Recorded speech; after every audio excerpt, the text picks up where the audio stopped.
Hello and welcome to another episode of Embrace Your Outdoor Space. My name's Tommy Cross, and in this episode we're going to be looking at parts of the garden that often get overlooked. If your lawn edge is driving you to the edge of despair, then fear not, because this episode will help you tackle the perimeters and tame that wild grass, and all you need is a battery and some nylon cord.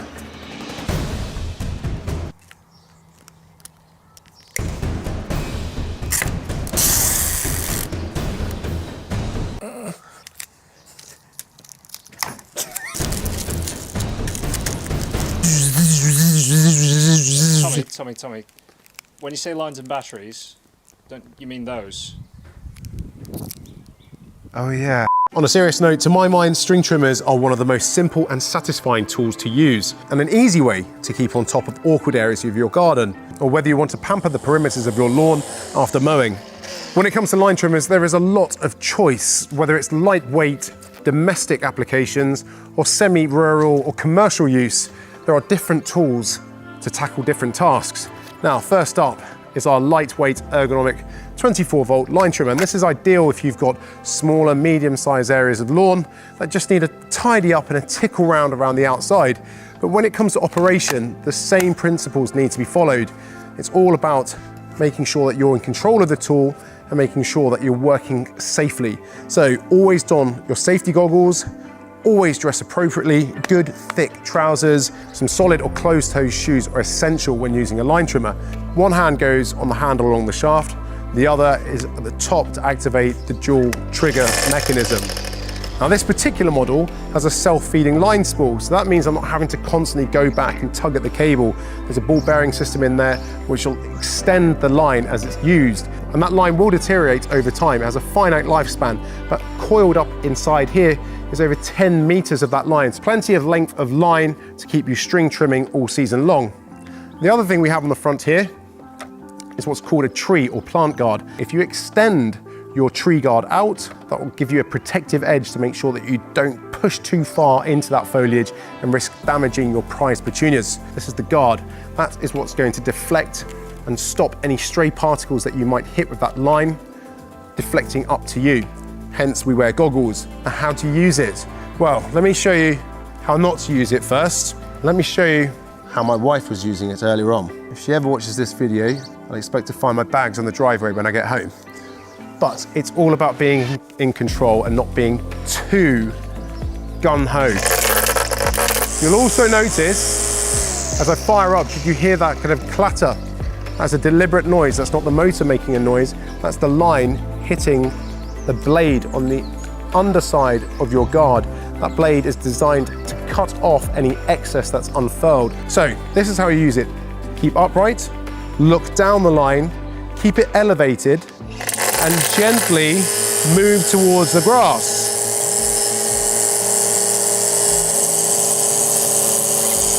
By hovering just above the surface and gently lowering down, it means that we're going to grade the lawn down instead of firing down too quick too soon, and this is what you end up with.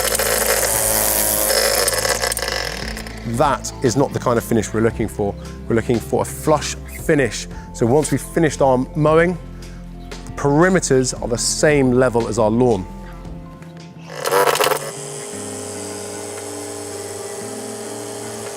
Now, another advantage of that handle is that I can position it. So if I undo the locking nuts here on the underside and rotate it round, I can now go from doing the surface edges of my lawn to the inner edge, so I can get a good crisp finish on both sides. So having a lightweight line trimmer will help you look after your lawn. But what happens if you've got a bigger lawn or longer grass? Maybe you've got nettles or weeds at the bottom of the garden that are taunting you all summer long. That's when you're going to need a little bit more power. Now you could go for cords, but then how are you going to get that cable to run all the way to the bottom of that long garden?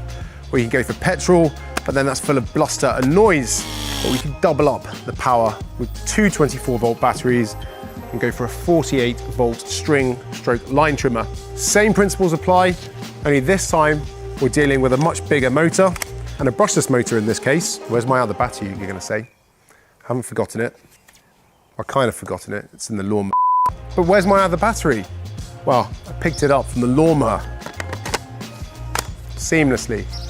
Now, I mentioned this is a brushless motor, but what is a brushless motor? Well, here's the science bit. Brushless motor is a motor that doesn't have any brushes in it. But what that means, it means more efficiency from both the motor and the runtime of the batteries. So it's optimizing the performance of those batteries, which in turn gives us extra runtime and extra performance in the garden. Now we're dealing with 2 strings, 2 cords. This has what's called a bump feed. This will feed the line as you bump it to the ground. So during operation, if you need to expend line, you simply bump it on the floor, and that bumping action activates a spring, which in turn pushes out the line to ensure that we've got optimum line length. We've also got a much larger blade on the underside of our guard. We want to make sure if we do hit those stray stones or bits of debris that we are as protected as possible, but it's not an excuse to do that. It's essential that you always dress appropriately. So when it comes to activation, again, we've got a dual trigger switch, but this time around, we've got a safety mechanism built into this to avoid accidental operation. We depress the top, then we need to move our bottom lever and thumb trigger. We've got 2-speed setting here, a lower speed setting for lighter, shorter grass, and then we've got our second higher speed setting for more tougher tasks, long grass, nettles, weeds. This will be able to tackle those. We're also, remember, dealing with 2 strings as well, so we've got twice the cutting potential, twice the battery power, and that's brushless motor and those 2-speed settings. So let's move away from the small lawn and tackle some bigger stuff. Now, to show you how powerful this is only setting 1 through some longer areas of lawn that we've grown here. Hover over the surface. It's not a case of trying to force that line down through the grass, and hover over the surface to avoid scorching the lawn or grass surface that you're cutting down. You'll also notice I haven't got all that kind of bombastic noise of a petrol engine. I don't have the weight of the petrol engine. I don't have all that smoke and fumes pouring out into my face. It means I'm in a much safer working environment because I can hear what's going on around me. I can keep an eye out for things making their way to me. In my case, it's my kids throwing stuff at me. Now on to speed 2. I need more power. Yeah. Longer grass again. I mentioned this is one of my favorite tools to use because there is something really satisfying about the noise, about the action, the fact that it's not labor intensive. I can go at my own pace, I can hold it comfortably, and I can get almost immediate satisfying results. But we're just testing it on a bit of open paddock here, which we've grown for a test case.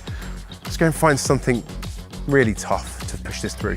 Up in the orchard here, I'm really going to struggle because we haven't got any power points. The nearest one's back up in the house in the conservatory. How am I going to tend to this area using something which is powered by a cord and cable? The fact that I can walk over and I can tackle that. And I've gone from tackling grass, so light grass on the front lawn, heavier, longer grass in the middle of the lawn.